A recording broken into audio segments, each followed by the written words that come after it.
সাতটা দ্বীপ দেওয়া হয় যেগুলোকে এরা বোম্বায়াম বলে ডাকতো। তারপরে এই দ্বীপগুলোতে ব্রিটিশদের চোখ পড়ে। এই কোম্পানিটারই নাম হয় ইস্ট ইন্ডিয়া কোম্পানি। ব্রিটিশদের কাছে আসার পরে এই দ্বীপটার নাম চেঞ্জ হয়ে বোম্বে হয়ে যায়। এখান থেকেই এই দ্বীপের আসল ডেভেলপমেন্ট শুরু হয়। কিন্তু ট্রান্সপোর্টের সমস্যাটা এখনও ছিল। কিন্তু এখন মুম্বাই দেশের সবথেকে বড় শহর। দেখো, আজকের দিনে মুম্বাইকে ইন্ডিয়ার ফাইন্যান্সিয়াল ক্যাপিটাল বলা হয় এবং এক বছরে এই শহর থেকে প্রায় $4 ট্রিলিয়ন ইকোনমি জেনারেট হয়। কিন্তু আজ থেকে প্রায় 350 বছর আগে এই শহরটা ঠিক এমনি ছিল, যেখানে রোগের কারণে একের পর এক মানুষের মৃত্যু হচ্ছিল এবং ট্রান্সপোর্টেরও কোনো ব্যবস্থা ছিল না। 1534 সালে পর্তুগিজরা বাহাদুর শাহের সাথে ট্রিটি অফ ব্যাসিন সাইন করে। এই ট্রিটি অনুযায়ী পর্তুগিজদের 7টা দ্বীপ দেওয়া হয় যেগুলোকে এরা বোম্বায়াম বলে ডাকতো। এই দ্বীপগুলো ছিল মাহিম, ওয়ারলি, পারেল, মাজাগাঁও, বোম্বে, কোলাভা আর লিটিল কোলাভা।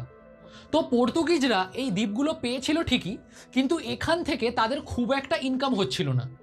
তারপরে এই দ্বীপগুলোতে ব্রিটিশদের চোখ পড়ে এবং 1534 থেকে 1650 সালের মধ্যে ব্রিটিশরা পর্তুগিজদের কাছ থেকে এই দ্বীপগুলো নেবার অনেক চেষ্টা করেছিল, কিন্তু সেটা সম্ভব হয়নি।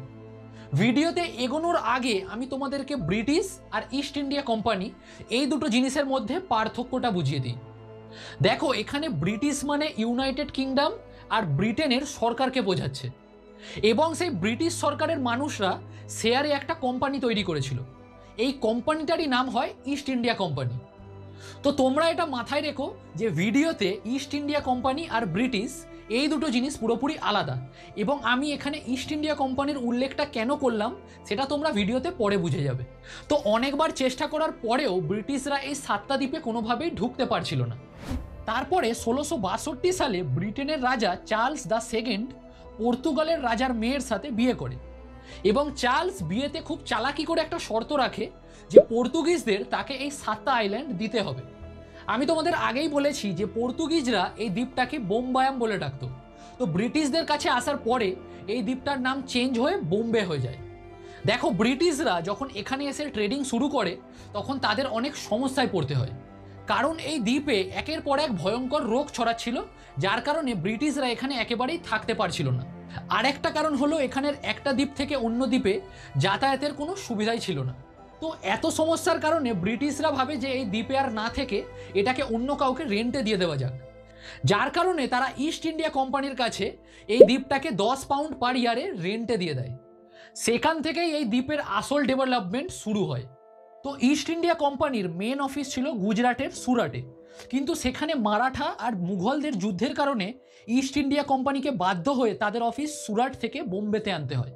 দেখো, ইস্ট ইন্ডিয়া কোম্পানি এখানে এসে সবার আগে এই রোগের ব্যবস্থাটাকে ঠিক করে এবং তারপরে তাদের ট্রেডিংয়ের ব্যবসা খুবই ভালো চলছিল এবং মেন অফিস হওয়ার কারণে এখানের পপুলেশনও অনেক বেড়ে যায়, কিন্তু ট্রান্সপোর্টের সমস্যাটা এখনও ছিল। তারপরে বোম্বের গভর্নর উইলিয়াম হর্নবি এখানে ল্যান্ড রিক্লেমেশন প্রজেক্ট শুরু করে। এই প্রজেক্ট অনুযায়ী এই 7টা দ্বীপকে ভরাট করে একসাথে জুড়ে দেওয়া হবে। ফাইনালি 1845 সালে এর কাজ শেষ হয়ে যায় এবং এই শহরটাকে ঠিক এমনি দেখতে হয়। তারপরে 1853 সালে ইস্ট ইন্ডিয়া কোম্পানি এখানে ভারতের প্রথম রেল লাইন তৈরি করে। দেখো, একটা সময় এই শহরের কোনো ভ্যালু ছিল না, মানে কেউ এটাকে বিয়েতে যৌতুক হিসাবে দিয়ে দিত, আবার কেউ এটাকে ট্রেডিং করার জন্য রেন্টে দিয়ে দিত। কিন্তু এখন মুম্বাই দেশের সবথেকে বড় শহর। ভিডিওটা যদি ভালো লাগে তাহলে এটা অবশ্যই সবার সাথে শেয়ার করো। এত দূর এসে গেছো মানে নিশ্চয়ই ভিডিওটা তোমার ভালো লেগেছে, তাই তুমি আমার এই ভিডিওটা দেখতে পারো। এখানে আমি বুঝিয়েছি যে ব্রিটিশরা কিভাবে বাংলা দখল করেছিল।